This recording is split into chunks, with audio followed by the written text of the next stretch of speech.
नमस्कार, मैं अखिलेश कुमार। आप देख रहे हैं संपूर्ण इंडिया लाइव। आज इस वीडियो में बात करेंगे जमीन रजिस्ट्री को लेकर। बिहार में जमीन की रजिस्ट्री को लेकर बहुत संशय है, बहुत सारा डाउट है आप लोगों के मन में, किसानों के मन में, सारे लोगों के मन में कि जमीन की रजिस्ट्री कैसे होगी।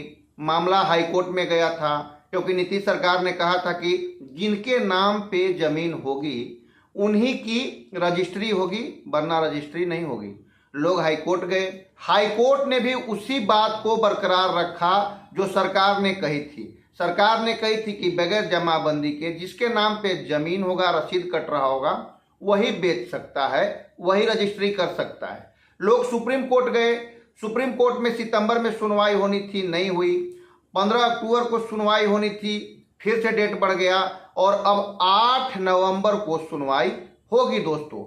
लेकिन इस बार जो खबर बिहार सरकार लाई है, जो नोटिफिकेशन जारी हुआ है, वो आप लोगों के लिए जानना बहुत जरूरी है दोस्तों। वीडियो में आगे बढ़े इससे पहले आपसे एक रिक्वेस्ट है कि अगर मेरे चैनल पे पहली बार आए हैं तो सब्सक्राइब जरूर कर दीजिएगा, ताकि हम जो भी वीडियो लाएं आप तक उसका नोटिफिकेशन मिलता रहे। और आपसे एक और रिक्वेस्ट है कि वीडियो को लाइक जरूर कर दीजिएगा, ताकि हमें मोटिवेशन मिले कि हम जो वीडियो बना रहे हैं वो आप तक पहुंच रहा है, आप उसको पसंद कर रहे हैं दोस्तों। अब आते हैं खबर की तरफ। बिहार सरकार ने जमीन रजिस्ट्री में एक बहुत ही बड़ा अपडेट लाया है, बहुत ही बड़ा नोटिफिकेशन जारी किया है दोस्तों, कि जमीन की रजिस्ट्री को अब आधार से आपके कागज को लिंक कराना पड़ेगा। अगर आपका जमाबंदी रसीद, आपका पेपर आधार और मोबाइल से लिंक होगा तभी आप जमीन का रजिस्ट्री कर पाएंगे या करा पाएंगे।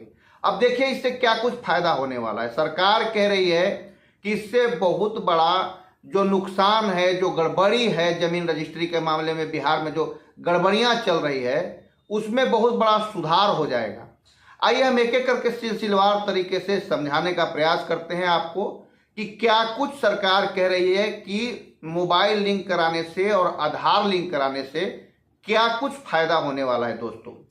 राज्य में जमीन रजिस्ट्री के दौरान कई बार फर्जीवाड़े की खबरें आती रहती है, ये तो आप भी जानते हैं। फर्जीवाड़ा तो होता है, खासकर आधार कार्ड की फोटोकॉपी में हेरा फेरी करके फर्जी दस्तावेजों का इस्तेमाल किया जाता है। आधार कार्ड के जो कॉपी है उसमें लोग क्या करते हैं, हेरा फेरी कर देते हैं और फर्जी डॉक्यूमेंट्स तैयार कर लेते हैं। लेकिन नए नियम के लागू होने से भविष्य में इस तरह की धोखाधड़ी पर रोक लगने की उम्मीद है। नए नियम के तहत जमीन की रजिस्ट्री के लिए विक्रेता को अपने नाम से जमाबंदी का आधार कार्ड और मोबाइल नंबर से लिंक कराना होगा। नए नियम के अनुसार जो विक्रेता हैं, जो बेच रहे हैं, उनको जमाबंदी से अपना आधार कार्ड और मोबाइल नंबर ये लिंक कराना होगा। साथ ही खरीदार और गवाह का भी सत्यापन अनिवार्य कर दिया गया है। नए तरीके से रजिस्ट्री के लिए सॉफ्टवेयर लाया गया है। एक अखबार के अनुसार नए सिस्टम से बेनामी संपत्ति का भी पता लगाना आसान हो जाएगा। जिला निबंधन कार्यालय के मुताबिक यह नियम ई निबंधन के गो लाइव नामक सॉफ्टवेयर के जरिए लागू किया जाएगा। आप इसको फिर से सुनिएगा। नए सिस्टम से बेनामी संपत्ति का भी पता लगाया जा सकता है और ई निबंधन के गो लाइव नामक सॉफ्टवेयर के जरिए ये लागू किया जाएगा। गो लाइव सॉफ्टवेयर का नाम है। अब तक जमीन की खरीद फरोख्त के लिए विक्रेता और खरीदार का पहचान पत्र लिया जाता था। बेचने वाले और खरीदने वाले का पहचान पत्र लिया जाता था, जिसमें आधार कार्ड की फोटोकॉपी भी शामिल होती थी। आधार कार्ड का फोटोकॉपी आप दे देते थे और काम आपका पहले हो जाता था। लेकिन आधार कार्ड की फोटोकॉपी में हेरा फेरी की आशंका को देखते हुए अब राजस्व रिकॉर्ड में आधार को लिंक कराना अनिवार्य कर दिया गया है। राजस्व के जो सॉफ्टवेयर होंगे उसमें आपका आधार कार्ड लिंक हो जाएगा, वो अनिवार्य हो गया है। आधार लिंक होने के बाद रजिस्ट्री कार्यालय में कंप्यूटर कृत सिस्टम से ऑनलाइन मिलान के बाद ही जमीन की रजिस्ट्री हो पाएगी। अब लिंक हो गया आपका मोबाइल नंबर और आधार नंबर, तो उसमें क्या होगा कि हर जगह रजिस्ट्री कार्यालय में कंप्यूटर है, वो सिस्टम में ऑनलाइन मिलान किया जाएगा कि हाँ आपने अपने ज़मीन का जो आधार लिंक करवाया है आप ही की है या आपकी नहीं है। उसके बाद रजिस्ट्री हो पाएगी। अच्छा, अब रिजेक्ट ई मापी की भी जांच होगी। राजस्व एवं भूमि सुधार विभाग ने ई मापी के लिए आने वाले आवेदनों की अस्वीकृति की जांच करने का भी फैसला लिया है। जो ई मापी के लिए हम पहले वीडियो में बताए हैं कि जो आप आवेदन करते थे कि अमीन आए हमारे जमीन को नापे, हमारा रकबा कोई कब्जा कर लिया है, हमारा खेत कम है, तो उसका क्या होता था कि आप आवेदन किए यहाँ से कि अमीन आके नापेंगे और उसको रिजेक्ट कर रहा था लोग, तो अब उसकी भी जांच होगी।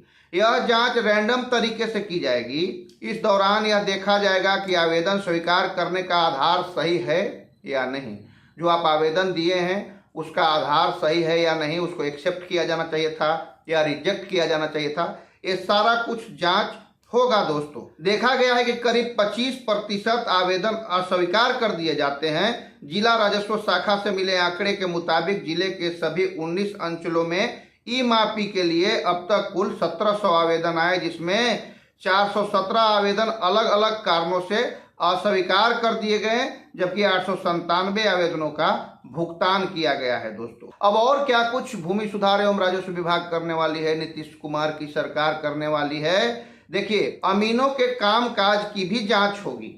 इसमें से 880 मापी के लिए समय निर्धारित कर दिया गया है, जबकि 322 मापी अभी लंबित हैं। जितने भी आवेदन आए थे 880 मापी के लिए समय निर्धारित डेट दे देते हैं कि मतलब आप आवेदन किए तो डेट दिया जाएगा कि फलना तारीख को हम आएंगे और आके आपकी जमीन की नापी कर देंगे, और उसमें अभी 322 मामले लंबित हैं।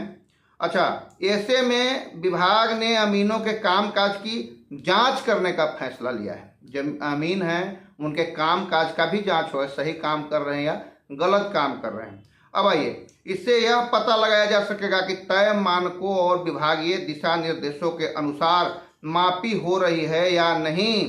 विभाग मापी की संख्या से संतुष्ट नहीं है, इसलिए अरे बहुत बड़ी बात है, विभाग मापी की संख्या से संतुष्ट नहीं है, इसलिए यह तय किया गया है कि अमीनों का प्रखंडवार आंकड़ा निकालकर उसकी जांच की जाएगी। मतलब अब डिपार्टमेंट को भी शक होने लगा है कि कुछ न कुछ तो गड़बड़ी नीचे हो रही है दोस्तों। तो आप लोगों का आवाज उठाने का, जितने भी यूट्यूबर भाई हैं, मीडिया बंधु हैं, सब लोग मिलके जो किसानों के हित में आवाज उठाया कि हाँ गड़बड़ी हो रही है, गड़बड़ी हो रही है, तो अब देखिए विभाग उस पर एक्शन लेता नजर आ रहा है। बराबर आप देखते होंगे मंत्री जी को कि बराबर प्रेस कॉन्फ्रेंस करके कुछ न कुछ कहते रहते हैं, कभी LRDC को कहते हैं, कभी DM साहब को कहते हैं कि आप जांच कीजिए, और जांच का तो कम से कम आदेश दिया गया है, विभाग माना है कि कुछ न कुछ गड़बड़ी चल रहा है दोस्तों। अच्छा, आगे क्या है, आंकड़ा निकालकर उसकी जांच की जाएगी ताकि यह पता चल सके कि एक महीने में औसतन कितनी मापी हो रही है। साथ ही ई मापी के लिए रैयतों से अनुरोध किया गया है कि वे आवेदन में साइबर कैफे के नंबर के बजाय अपना मोबाइल नंबर दर्ज करें। होता क्या है कि आप कंप्यूटर की दुकान में जाते हैं, आवेदन करते हैं और दुकान वाला का ही नंबर दे दिया जाता है उस पर, तो नहीं, अब दुकान वाला का नंबर नहीं देना है, आप अपना पर्सनल नंबर उस पर दीजिए। इससे क्या फायदा होगा दोस्तों कि पर्सनल नंबर आप देंगे ना, तो वहां डिपार्टमेंट के तरफ से हो सकता है कि वो ऑनलाइन है सब कुछ सॉफ्टवेयर, तो विभाग के कोई सीनियर अधिकारी आपसे कॉल करके पूछ ले, फोन करके पूछ ले कि क्या आपने जो आवेदन किया था तो आपका नापी हुआ कि नहीं हुआ। तो ये सारी खबर थी इस वीडियो में दोस्तों। एक तो रजिस्ट्री से संबंधित एक खबर थी कि जब तक आप अपने जमाबंदी से अपने आधार को और मोबाइल नंबर को लिंक नहीं कराएंगे तब तक आप जमीन नहीं बेच पाएंगे। ये नया नियम आया है सरकार का।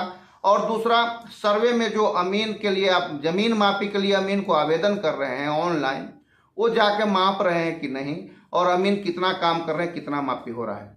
ये सब के बीच कई जिलों से ऐसा भी खबर आया है कि बीच सर्वे में सर्वे के कई पदाधिकारी छोड़कर नौकरी भाग रहे हैं, रिजाइन दे रहे हैं, अमीन वगैरह हो गए। कई सारे अमीनों का ऐसा डाटा आया है दोस्तों कि अमीन नौकरी छोड़कर भाग रहे हैं, रिजाइन दे रहे हैं। तो राजस्व विभाग ने यह भी कहा है कि नौकरी छोड़ने से नहीं होगा, हर एक का प्रमाण पत्र का जांच होगा। अगर आपका प्रमाण पत्र फर्जी पाया गया, नकली पाया गया, तो आप पर कानूनी कार्रवाई होगी। तो हो सकता है कि अमीन सोच रहे होंगे कि अरे चलो अब घूस ले लिए, निचले स्तर पे आके काम किए, गांव के किसानों से, गरीबों से जाके मिले और उनसे हम पैसे ऐंठ लिए, और ऐंठने के बाद में हम अपना रिजाइन दिए निकल गए, लेकिन आपके प्रमाण पत्र का जांच होगा फिर से।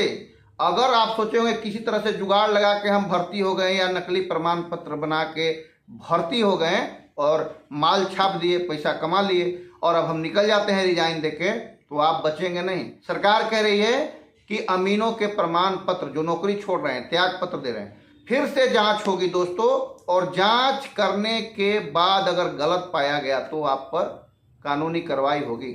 हो सकता है जितना वेतन आप लिए हैं सूद समेत आपको देना पड़ जाए और जेल भी जाना पड़ सकता है। तो इन सारी बातों को आपने सुना, आप कमेंट कीजिएगा क्या कुछ इसमें आपके लायक था, क्या कुछ जानकारी आपको मिली, या क्या कुछ आप कहना चाहते हैं कमेंट के माध्यम से। हम वीडियो में फिर से उस आवाज को उठाएंगे दोस्तों। मिलते हैं अगले वीडियो में अगले मुद्दे के साथ। तब तक के लिए नमस्कार, जय हिंद, जय भारत।